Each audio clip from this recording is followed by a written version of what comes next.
Hey everybody, it's Christine Ernst, the fat ass cancer bitch, coming to you from the Cozy Writing Cottage here in Sandwich, Massachusetts.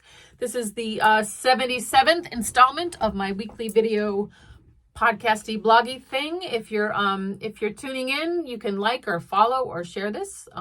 Thank you so much. I'm so glad you're listening. It's May 25th, Memorial Day weekend. The weather is gorgeous. I'm going to open up my little play pool this weekend and vacuum it, which is very meditative. Put on the solar cover so it will heat up quickly.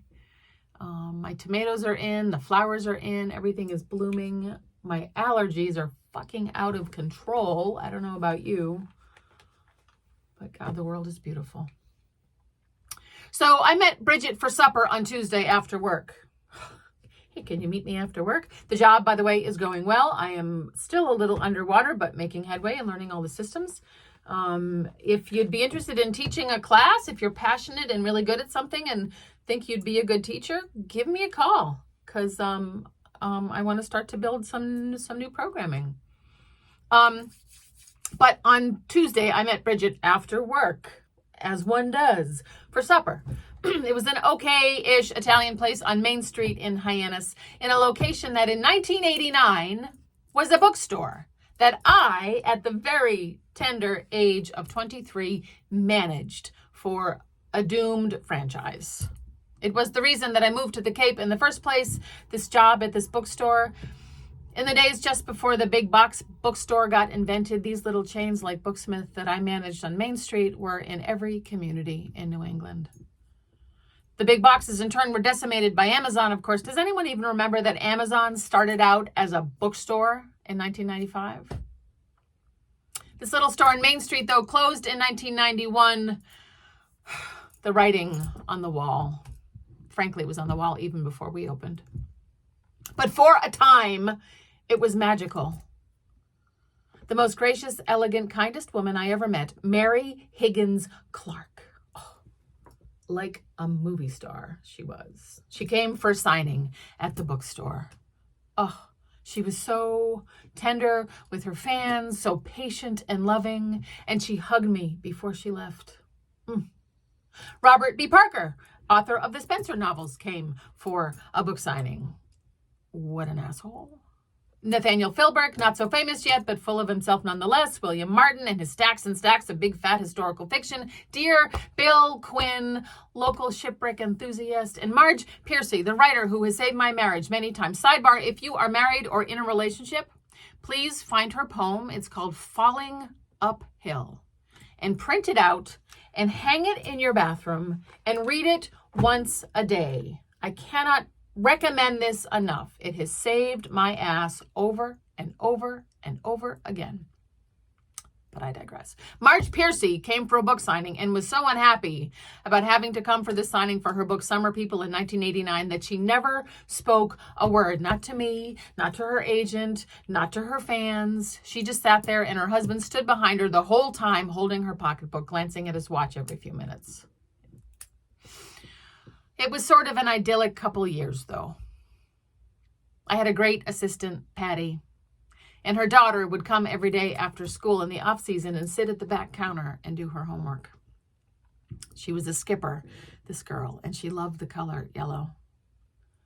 I can hear the bus pulling away and the bell on the front door clanging as she danced into the store, singing a little tune to herself, calling hello to her mother, skipping down the center aisle. Her yellow, bedazzled pack banging against her back. She was in the second grade, all questions and news and bright, bristling energy and knock-knock jokes. She was a sunflower. Her smile, her exuberance.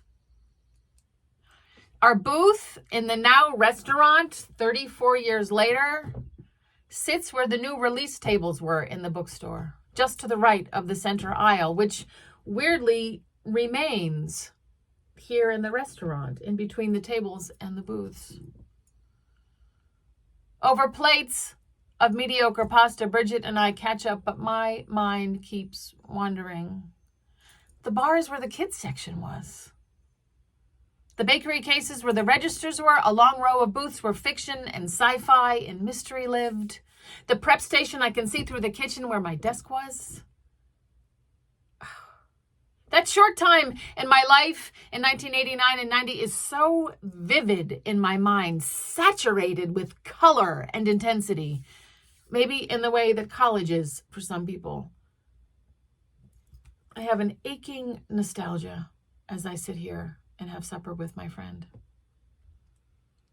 I'm remembering laughing with Patty, meeting famous authors, going out for coffee for this stuff, selling books, running to the bank, downtown Hyannis in the summertime.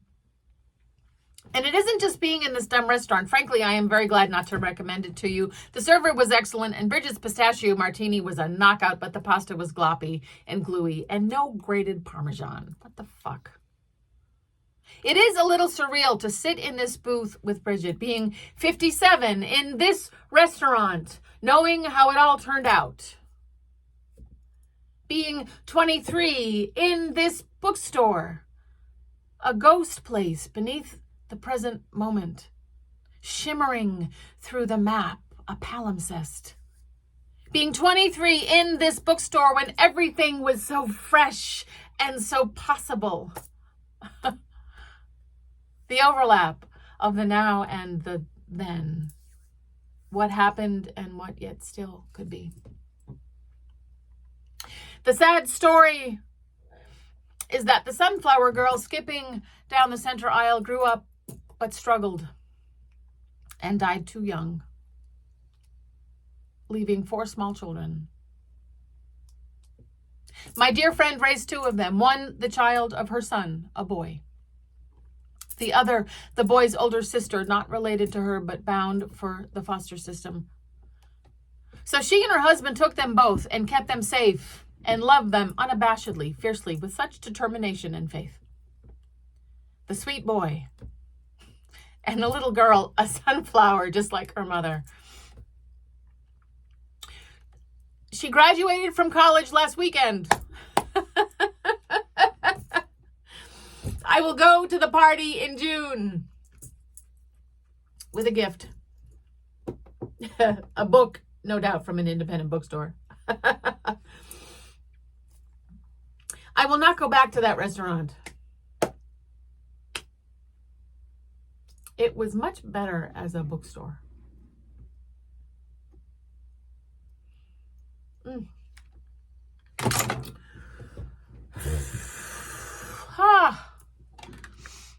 So this morning in writing gym, I was talking with my writers about what makes you feel like a child. And Hoodsies came up. So we all agreed that this is a good weekend for a Hoodsie. And I had to explain to one writer that a Hoodsie is not a sweatshirt. A Hoodsie is a little cup of ice cream that's half chocolate and half vanilla with a little wooden scraper spoon, which is frankly the best part, the little wooden paddle. Remember sucking on that long after your Hoodsie was done because you ate it in like 10 seconds. But then you kept that little scraper thing and you chewed on it until you got little teeny slivers, little splinters in your tongue. I can feel that right in this moment. So maybe get a Hoodsie this weekend. Go skip and sing a little song to yourself. And then go love someone unabashedly and fiercely. Thank you, my friends. You are beloved. Oh my God, you are beloved. And come as you are. And maybe I'll see you next week. Be well.